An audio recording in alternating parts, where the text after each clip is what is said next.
தமிழே எனக்கு இங்கு உயிர் மலர்ச்சி, செந்தமிழே எனக்கு இங்கு உடலம் என்று தமிழ் மீது மாறா பற்றும் என்மொழி எண்ணினம் எந்நாடு நலிகையில் எதனையும் பெரிதென எண்ண மாட்டேன் என்று தன் வாழ்நாள் முழுவதும் தமிழ்மொழி இனநாற்று உரிமைக்கு பாடுபட்ட ஐயா பாவலேறு பெருஞ்சித்தனாரை பற்றி இன்றைய முன்னோர் நிகழ்ச்சியில் நாம் காண இருக்கிறோம். பாவலேறு பெருஞ்சித்தனாருடைய மகன் பொழிலன் அவர்கள் நமது நிலையத்திற்கு வந்திருக்கிறார். அவருடைய வாழ்க்கை குறிப்பை பற்றி நமக்கு விளக்க இருக்கிறார். வாருங்கள், அவருடன் சேர்ந்து நாமும் பாவலேறு பெருஞ்சித்தனார் ஐயா அவர்களுடைய வாழ்க்கை குறிப்பை தெரிந்து கொள்வோம் இன்றைய முன்னோர் நிகழ்ச்சியில். வணக்கம். வணக்கம். மிக முக்கியமாக மொழி போராட்டங்கள்ல மிக முக்கியமான ஒரு ஆளுமை ஐயா பாவலேறு பெருஞ்சித்தனார் அவர்கள். அவர்களுடைய பிறப்பு எங்க முதல்ல நிகழ்ந்தது ஐயா? அவர்கள் சேலத்துல 1933 பிறந்தாங்க. ஐயாவுடைய அப்பா துரைசாமி, அம்மா குஞ்சம்மாள் அப்படின்னு பெயர். அவர்கள் சேலத்துக்கு பக்கத்தில் இருக்கக்கூடிய சமுத்திரம் என்கிற சிற்றூரில் பிறந்து வளர்ந்தவர்கள். இருந்தாலும் சேலம் நகரத்தில் தான் அப்பா கல்வி பெற்றதெல்லாம், தொடக்க கல்வி முதல். குடும்ப பின்னணி விவசாய குடும்ப பின்னணி, மிக அடிப்படை குடும்பம். வேளாண்மைக்கு செய்யற அளவுக்கு நிலம் உள்ள குடும்பம் இல்லை. அவர்கள் விவசாய தினக்கூலின்னு வச்சுக்கலாம். ஆமா, மிக அடிப்படையான குடும்பத்தை சார்ந்தவங்க, எளிய வாழ்க்கை பின்னணியை கொண்டவங்க. அப்பாவுடைய அப்பாவுக்கு, தாத்தாவுக்கு அவர்களுக்கு காவல்துறையில பணியாளரா பணி வாய்ப்பு கிடைத்தது. அந்த பணி வாய்ப்புல இருந்து கிடைத்த ஈட்டத்தை கொஞ்சம் கொஞ்சமா சேர்த்து தான் ஒரு நிலம் எளிய அளவுல வாங்கினாங்க, வேளாண்மைக்குரிய நிலமா. அதை பிற்காலத்தில் அவர் ஓய்வு பெற்றதன் பிறகு கவனிச்சுட்டு வந்தாங்க தாத்தா. அந்த நிலத்தினுடைய வருவாய் தான் குடும்பத்திற்கான வருவாயாகவும் அமைந்தது. மிக எளிய வாழ்க்கை முறை தான்.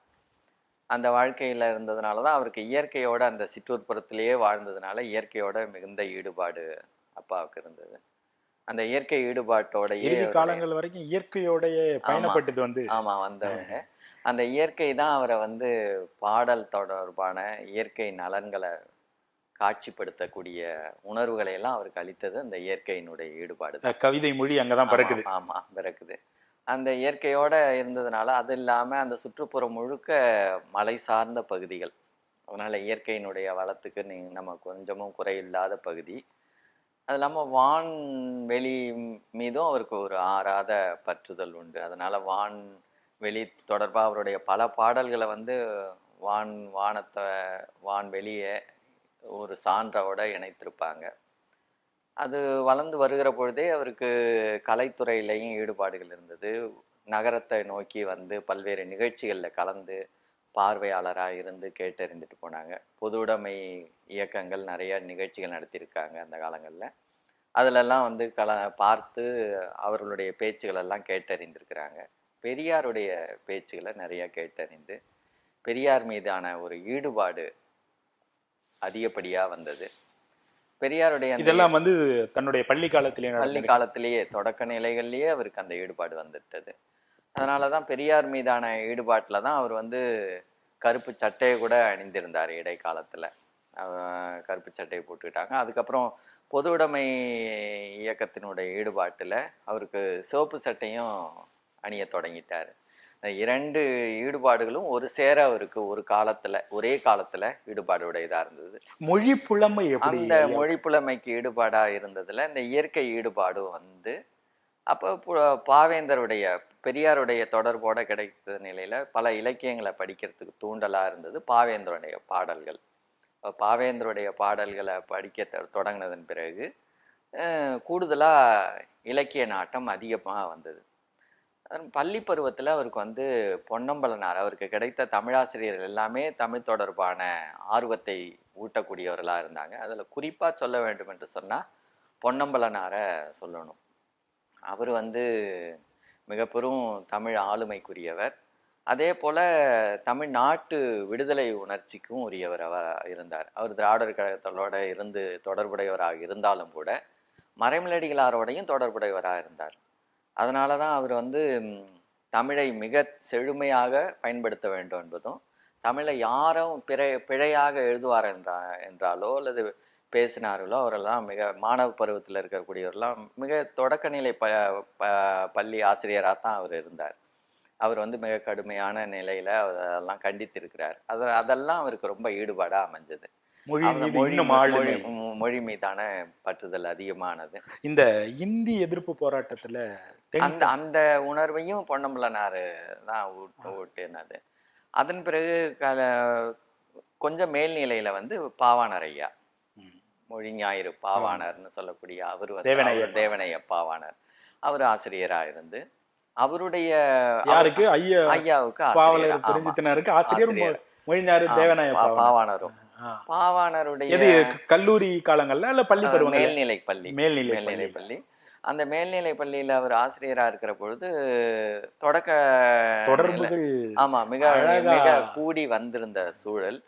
அது இல்லாம பொதுவா பாவாணர் வந்து வகுப்புகள்ல ஆழ்ந்து வகுப்புகள் எடுத்து அந்த ஈடுபாடா மாணவர்கள்லாம் ஈர்க்கக்கூடிய நிலையில ஈடுபாடு உடையவர் இல்லை. அத மாணவர்கள் தேர்ந்தெடுத்து அவராகவே வந்து இணையக்கூடிய மாணவர்களுக்கு அவர் கூடுதலா பயிற்றுவித்திருக்கிறாரே ஒழிய தானா வகுப்புகளை பொறுப்போட எல்லாரையும் இணைத்து விடாம சொல்லித்தரக்கூடியது. ஏன்னா அவர் ஓயாத சிந்தனையாளரும் மொழியியல் புலமை வாய்ந்தவருமா இருந்ததுனால அந்த அறிவு தன்மையை ஐயா கண்டு கொண்டாங்க. அப்பா கண்டு கொண்டதுனால அவரோட இருந்து அவரிடம் இருந்து இருக்கக்கூடிய மொழி தொடர்பான ஆக்கங்களை எல்லாம் வேண்டி வேண்டி பெற்று அவரை தன்னை முழுமைப்படுத்தி கொண்டாங்க. அப்ப ஆக மொத்தம் பாவலர் பெருஞ்சித்தனாருக்கு தேவநாய பாவலர் குருநாதர். ஆமா, பொன்னம்பலனார் ஐயாவும் 2 பேரையும் நம்ம குறிப்பிட்டு சொல்லணும்.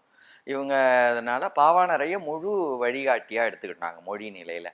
அந்த அடிப்படையில முழுக்க அவருடைய இவரெல்லாம் கருத்துக்களை எல்லாம் ஏற்றுக்கொண்டு அவர் வழியாகவே தமிழ் தான் அவருடைய பாவாணர் முன்வைத்ததுல அடிப்படையானது மொழி உலக தாய்மொழியாக தமிழ் தான் இருக்கிறது. தமிழே திராவிடத்திற்கு தாயும் ஆரியத்திற்கு மூலமும் அப்படின்னு பாவாணர் குறிப்பிடுவார். ஆரியம் என்பது சமஸ்கிருதம், சமஸ்கிருதத்துக்கு மூல மொழியே தமிழ் தான் அப்படிங்கிறது பாவாணருடைய வெளிப்பாடு.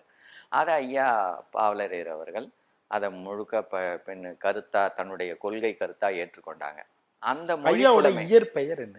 இயற்பெயர் வந்து அப்பாவுடைய அப்பா பேர் வந்து துரைசாமி, அவங்க வந்து மாணிக்கம்னு பேரு, ராசமாணிக்கம்னு பெயர் வைத்திருந்தாங்க. ஆனா அது வழக்கத்துல இல்லாம மாணிக்கம் என்பதை மட்டும் பள்ளி காலங்கள்ல மாணிக்கம் என்பது. அப்ப பாவலர் பெருஞ்சித்தனாரா துறை மாணிக்கம், துறை என்பது முன்னெழுத்தா அமைய தூ மாணிக்கம்னு இல்லாம துறை மாணிக்கம்னே இவர் பயன்பாட்டுல கொண்டு வந்திருக்கிறாரு. துறை மாணிக்கம்னே தான் தொடக்கத்துல இருந்தே பயன்பாட்டுல வந்திருக்குது.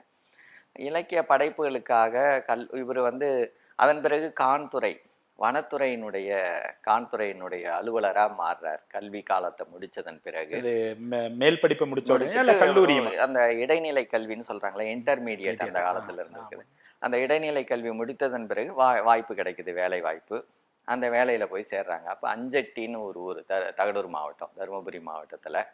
அந்த அஞ்சட்டி ஊர்ல போய் அவருக்கு மிகவும் பிடித்தமான துறை அந்த துறை. ஏன்னா அவர் அதான் இயற்கையை அவர் விரும்பினதுனால அஞ்சட்டியில பணி கிடைச்ச உடனே மிகவும் மகிழ்ச்சி. அதற்கிடையில் திருமணமும் நடந்தது. 2 பேருமாவே அஞ்சட்டி காட்டுல போய் பணியிலையும் சேர்ந்துட்டாங்க. ஆனா அந்த சேர்ந்த சூழல் அவருக்கு மிக விருப்பமாகவும் இருந்தது. அதே பொழுது நல்ல ஏந்தான வருவாய்க்குரிய ஒரு பணியாகவும் அமைந்தது.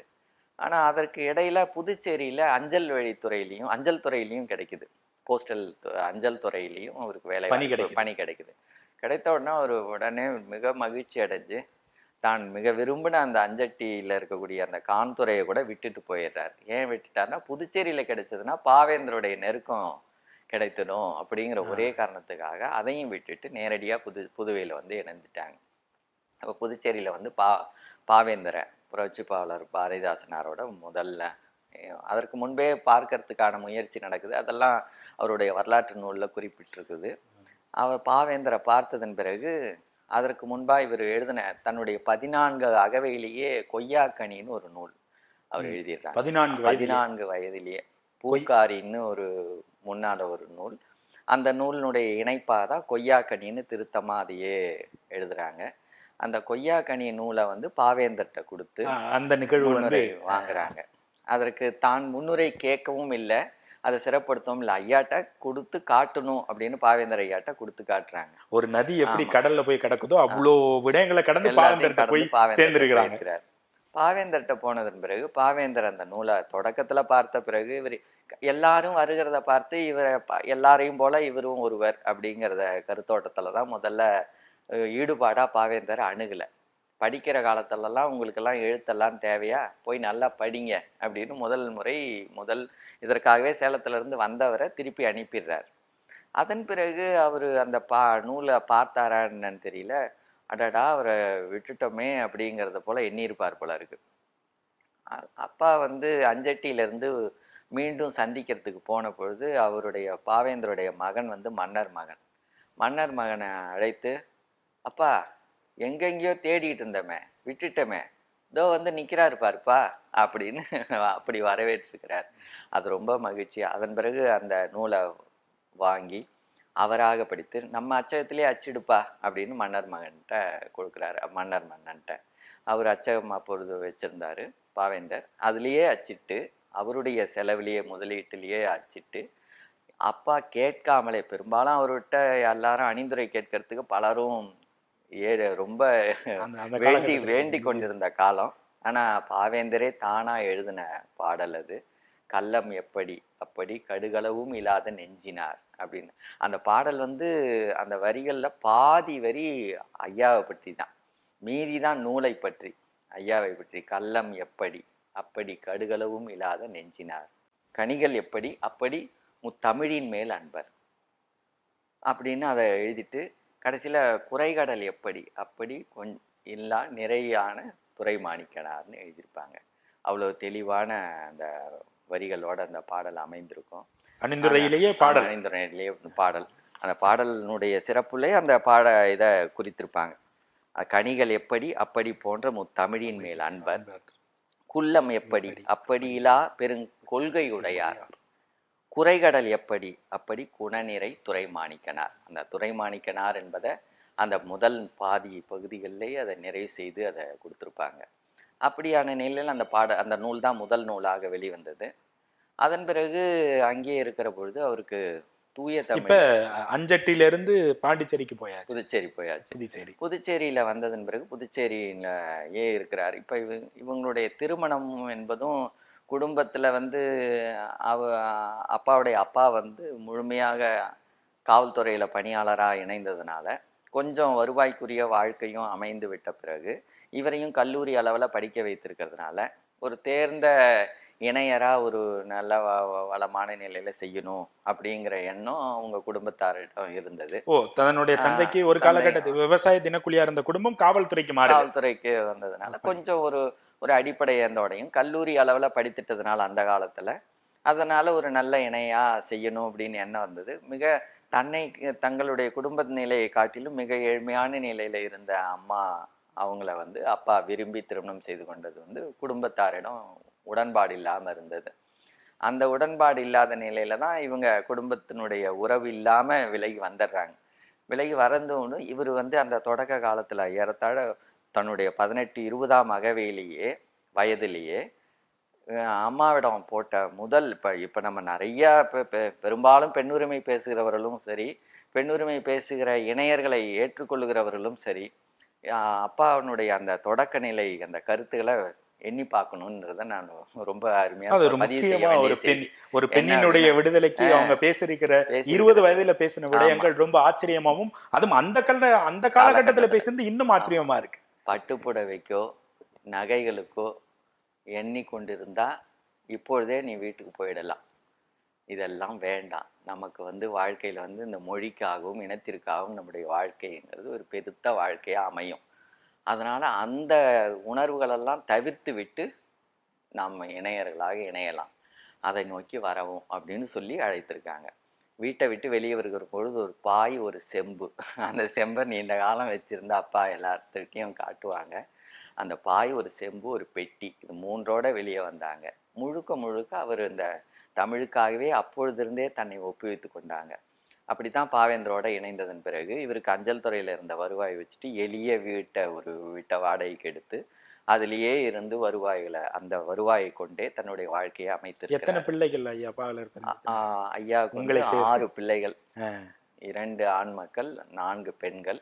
இந்த 6 பிள்ளைகளும் பெரிய நெடிய நிலையில அவருக்கு ஐயாவினுடைய முழு உணர்வுகளையும் தாங்கி வளர்ந்தோம். தனித்தமிழ்நாடுங்கிறதுல ஆமா, ரொம்ப தெளிவாக செயல்பட்டவர். தனித்தமிழ்நாட்டு உணர்ச்சியை வந்து பெரியாரை காட்டிலும் அழுத்தமா அவர் முன்னெடுக்க வேண்டிய சூழல் உருவானது. 1956க்கு பிறகு பெரியார் தனித்தமிழ்நாடு தான், அப்படி வேறு வழி இல்லை அப்படின்னு சொல்லிங்கிற ஒரு அழுத்தத்தை கொடுக்குறாரு. தமிழ்நாடு தமிழருக்கேன்னு விடுதலையில தலைப்புல போடுறாரு. அந்த பின்பு அவரே மாறி இல்ல, பேசி அதற்கு முன்பு தான் அவர் வந்து திராவிட நாடு திராவிட இருக்கே, அந்த 56க்கு பிறகு அவர் அதுல மாற்றம் கொள்ளல. ஆனாலும் அதை முனைப்பாய் எடுக்கல. அதை எடுக்காததுனால இவனுக்கு வலியுறுத்துறார்.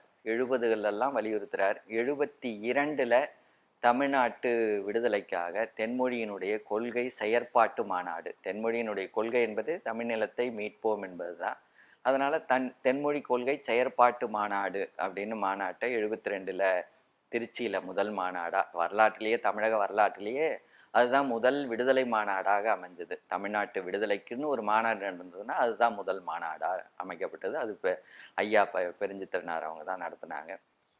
73ல மதுரையில அந்த மாநாட்டை நடத்துறாங்க. அந்த மாநாடு இந்த நேரங்கள்ல ஐயா ஓரளவு பெரிதளவும் தமிழ்நாடு தனித்தமிழ்நாடு இயக்கங்களா இருக்கட்டும், இல்ல தனி தமிழ்நாடு சம்பந்தப்பட்ட அந்த செயற்பாட்டாளராக இருக்கட்டும், ஓரளவு எல்லாரும் ஐயாவை நோக்கி நகர ஆரம்பித்த காலகட்டம். 65னுடைய மொழி போராட்டத்திலேயே அந்த வளர்ச்சி வளர்ந்துதுங்க. ஆனாலும் இதுல ஒரு முகாமையா தெரிந்து கொள்ள வேண்டிய வேலை என்னன்னா, 63ல வந்து பிரிவினை தடை சட்டம் வந்த பிறகு திராவிட முன்னேற்ற கழகம் பிரிவினை தடை சட்டம் வந்ததுனால தன்னுடைய திராவிட நாடு கொள்கையை கைவிட்டதன் பிறகு அதை கடுமையா சாடி தென்மொழி தான் எழுதினது. இது கூடாது, இதுதான் இந்த இங்க நம்ம புயல் பற்றிய செய்திகள்ல குறிப்பிடுகிற பொழுது இந்த தமிழருடைய உணர்வு வந்து ஒரு பேரெழுச்சி புயலான உணர்ச்சி. அந்த உணர்ச்சியை வந்து சிமிழுக்குள் அடைக்கிவிட முடியாதுங்கிற அந்த சொல்லாடலை ஐயா தான் எழுதினாங்க. அந்த புயலை வந்து மீன்வலை கொண்டு நம்ம தடுத்து நிறுத்தி விட முடியாது. இது வந்து தமிழ்நாட்டு உரிமை உணர்ச்சி என்பது புயல் போன்றது. அதை தில்லி அரசு ஒரு வலையால பின்னிட முடியாது. திரு தோழர் தியாக அவர்கள் ஐயாவை பத்தி ஒரு கட்டுரை எழுதுற கூட தலைப்பு வந்து புயலை சிமிழுக்குள் அடக்கிவிட முடியாது அப்படிங்கிற ஒரு தலைப்பையும் பதிவு செஞ்சிருக்கு. அது இங்க இருந்து எடுக்கப்பட்டதுதானா? இந்த கருத்தை இங்க இருந்து எடுக்கப்பட்டது இல்ல, இந்த கருத்தை பதிவு அவங்கள வந்து பாவலர் பெருஞ்சித்தனார் ஐயா அவர்களை குறிப்பிடுவதற்காக அந்த தலைப்பு இணைந்து இருக்குது. இந்த பாவலர் பெருஞ்சித்தனாருங்கிற பெயர் எப்படி இருந்துச்சு? பெருஞ்சித்திரனாருங்கிற பெயர் வந்து அவர் பெருஞ்சித்திரனாருங்கிற கழக பாவலர் மீது இருந்த ஒரு நன்மதிப்புல அந்த பெயரை தானா சூட்டி கொண்டார். எழுதுவதற்கான புனை பெயரா. ஏன்னா அரசு துறையில இருந்ததுனால, நடுவண் அரசு துறையில இருந்ததுனால அவர் வந்து அந்த பெருஞ்சித்திரன் அப்படிங்கிற ஒரு பெயரை, ஏன்னா பெருஞ்சித்திரன் அந்த பழைய கழக பாவலர் பெருஞ்சித்திரனார் யாருக்கும் பெரும்பாலும் கழக புலவர்கள் அப்படின்னாலே நம்ம என்ன அரசனை போய் பாடி பரிசில் பெற்று வருவாங்க அப்படிங்கிறதான் நடைமுறை. இருக்கிறாங்க பல புலவர்கள் அப்படி இருந்திருக்கிறாங்க. ஆனா அந்த பழைய பெருஞ்சித்திரனார் அது போல பாடி பரிசு பெறுவதற்காக போனவர் இல்லை. மிக வறுமையான வாழ்க்கை சூழல்ல வாழ்ந்தவர். தான் சில பாடல்களுக்காக ஒரு பரிசில் பெற்ற பொழுது கூட அதை ஏழை எளிய மக்களுக்காகவும் தன்னை சார்ந்த புலவர் பெருமக்களையும் வாழ்விப்பதற்காக அதை பகுத்து கொடுத்தவர். அதனால அவருடைய வாழ்க்கை சிறப்பை அறிந்து தானும் அந்த பெயரை சூட்டி கொண்டார். ஐயா வந்து முன்னெடுத்த சில முன்னெடுப்புகள்ல மிக முக்கியமா சில முன்னெடுப்புகள் இன்னைக்கு அரசாங்கத்து ரீதியா சில விஷயங்கள் நடைமுறைக்கு வந்திருக்கு. அது எதுன்னு சொல்ல முடியுங்களா?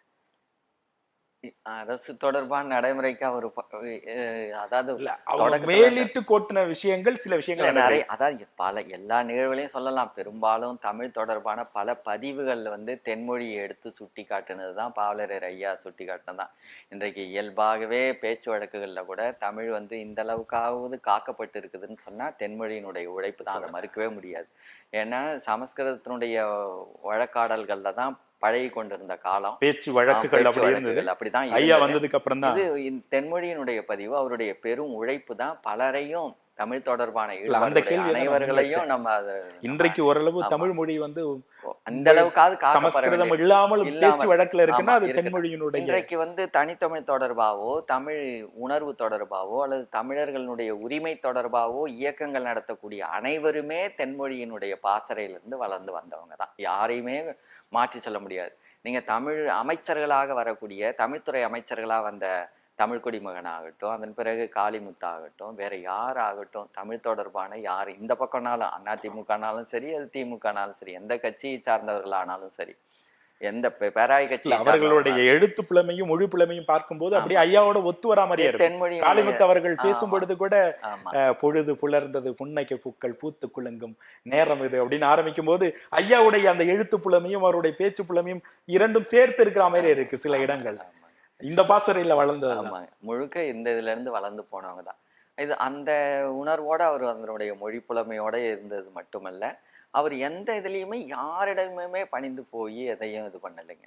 அதாவது அவர் வந்து இந்திய எதிர்ப்பு போராட்டத்துல ஈடுபட்டு சிறை போய் தன்னுடைய வேலை வாய்ப்பை இழந்தாலும் கூட தன்னுடைய மொழிப்போர் ஈயர்களுக்கான அந்த நல்கையை கூட, அரசு கொடுக்கக்கூடிய நல்கைகளை கூட வேண்டி பெற்றவர் இல்லை. அது வேண்டாம், தனக்கு தேவையும் இல்லை அப்படின்னு அதற்கான விண்ணப்பத்தை கூட அவர் இது பண்ணல. அது போல எந்த நலன்களையும் அவர் பெற்றது கிடையாது. அரசனுடைய தன்னுடைய கொள்கையில உறுதியாக இருந்தவர் அதனுடைய முழு செயல்பாடுகளோட செயல்பட்டு நினைத்திருந்தால் ஐயா வந்து ஒரு பெரிய, ஏன்னா இந்த பக்கம் அவரை சார்ந்து அவரை விரும்பக்கூடிய பல பேர் முதலமைச்சராகவும் இருந்தாங்க. திரு கலைஞர் அவர்கிட்டும் எம்ஜிஆர், ராமச்சந்திரன். ஆனா யாரிடமும் போய் வரிந்து ஒரு முக்கியமான உதவிகளையோ அந்த மாதிரி எதற்காகவும் போய் கேட்டதும் மிக பெரும் வறுமை வாழ்க்கையோட வாழ்ந்தாலும் கூட தன்னை போன்றதான வறுமையோட ஈடுபடக்கூடிய அறிஞர்களுக்காகத்தான் பெரிய அளவுல அவர் துணை செய்தாரே ஒழிய, இப்ப பாவேந்தர் குடும்பம் அல்லல் படுகிற பொழுது பாவேந்தரனுடைய குடும்பத்திற்காக நன்கொடை திரட்டி கொடுத்திருக்கிறாங்க. அதே மாதிரி பாவாணருக்காக நன்கொடை திரட்டி கொடுத்தாங்க. பாவானுடைய செந்தமிழ் சொற்பிறப்பியல் பேரகர முதலின்னு அவருடைய மொழியியல் ஆய்வு அகரமுதலியை கொண்டு வருவதற்காக ஒரு திட்டம் வகுத்து கொடுத்தாரு. அதன் பிறகு அவருக்காக போய் அரசை போய் சந்திச்சு அவருக்கு உதவி செய்ய சொன்னாங்க. அதன் பிறகு ஈழத்தடிகளாருக்காக அவருடைய வாழ்க்கையின் நெறிகளுக்காக அப்பாதுரையாருடைய குடும்பம் அவருடைய மறைவுக்கு பிறகு பெரும் அல்லல் பட்ட பொழுது கலைஞரை போய் சந்திச்சு நீங்க அப்பாதுரையார் குடும்பத்துக்கு உதவணும் அப்படின்னு. ஆனா அப்பாதுரையாருடைய துணைவியார் வந்து திமுகவை சார்ந்தவர் இல்லைங்கிற ஒரு காரணத்துக்காக கலைஞர் வந்து உதவ மறுத்துட்டார். ஆனாலும் இவர் என்ன பண்ணாங்கன்னா தென்மொழியின் வாயிலாக அந்த உதவிகளை தென்மொழி அன்பர்களுக்கு அறிவிப்பு செய்து அவங்களுக்கு கொடுத்தாங்க. அதுபோல மிக பெரும் நெருக்கடி ஆனாலும் கூட தமிழுக்காகத்தான் மற்ற தமிழ் அறிஞர்களுக்காக இவர் போயிருக்கிறாரே ஒழிய தனக்காகவோ தன் குடும்பத்தை சார்ந்தவர்களுக்காகவோ தென்மொழிக்காகவோ கூட யாரையும் நாடி போனவரும் இல்லை, எந்த வேண்டுகையும் கேட்டவரும் இல்லை. ஐயாவினுடைய இறுதி காலங்கள் எப்படி இருந்தது?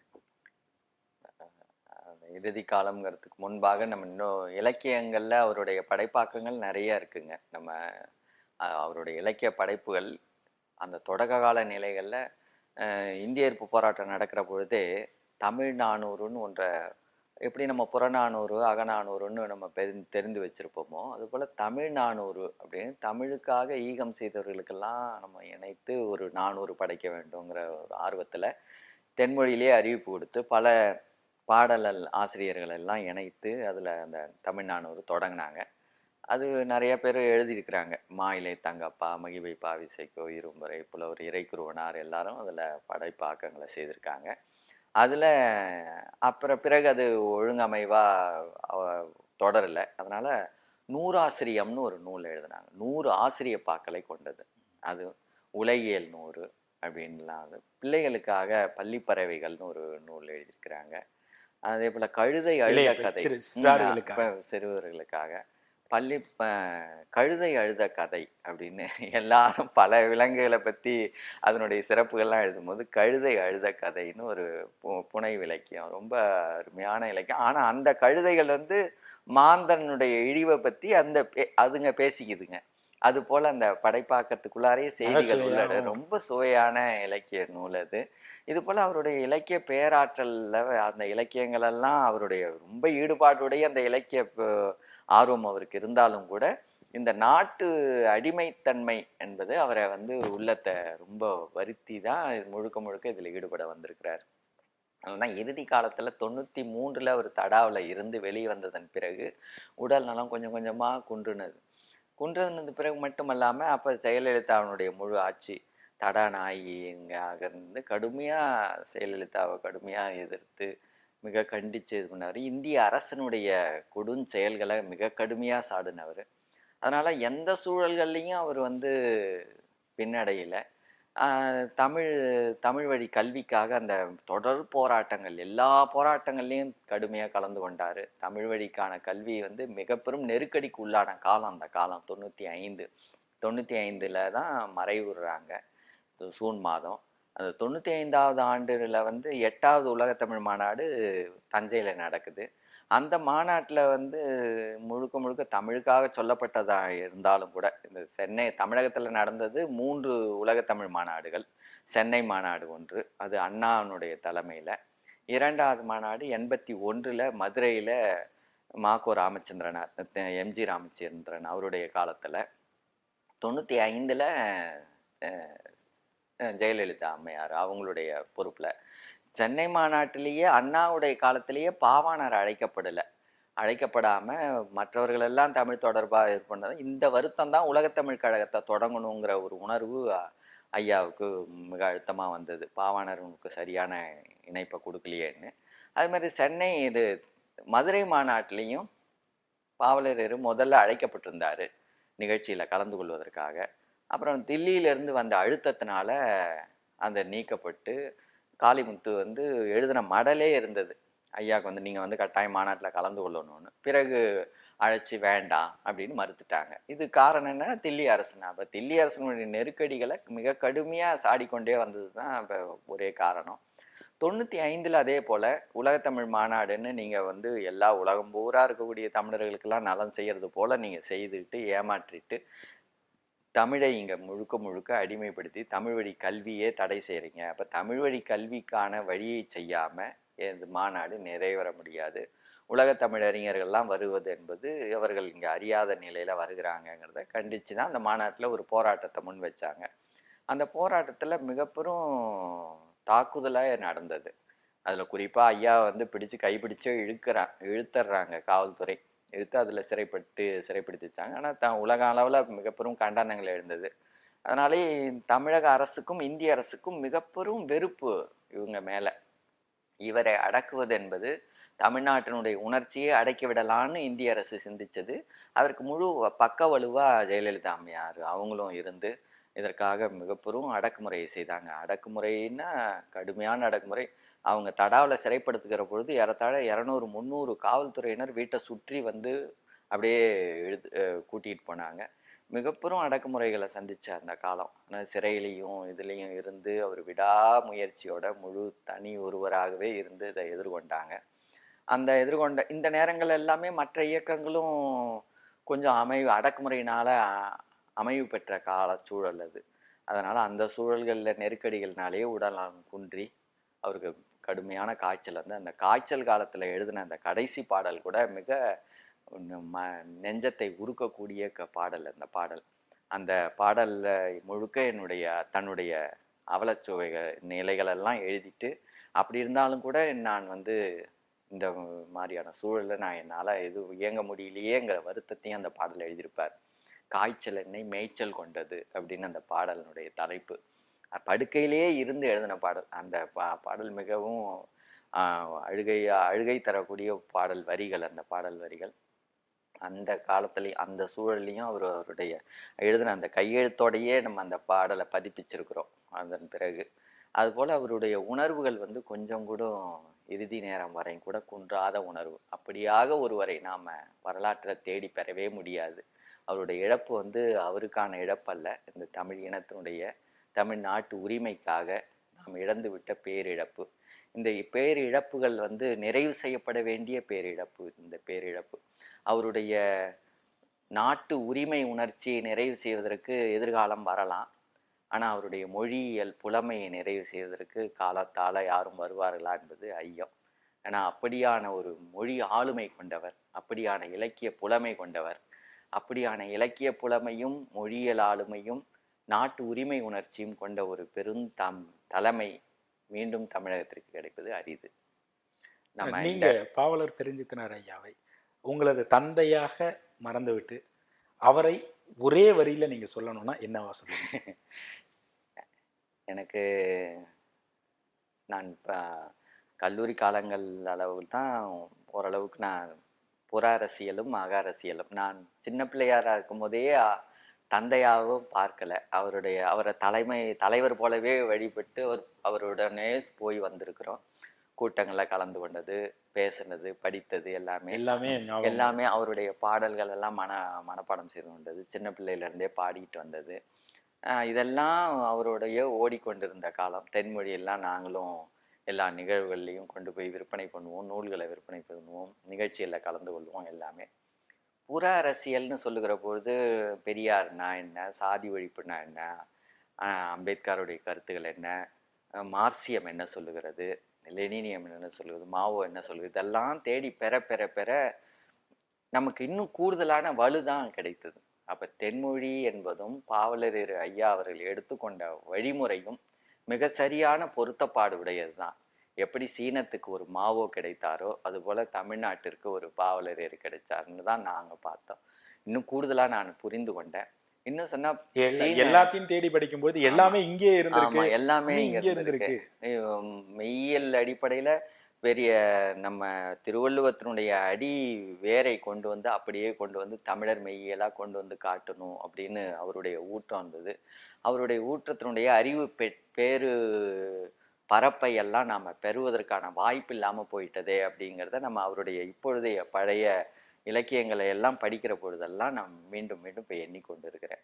அது ஒரு பேருன்னு ஒன்று வச்சுக்கிட்டாலும் ஆனா பெரும் இழப்பு தான்.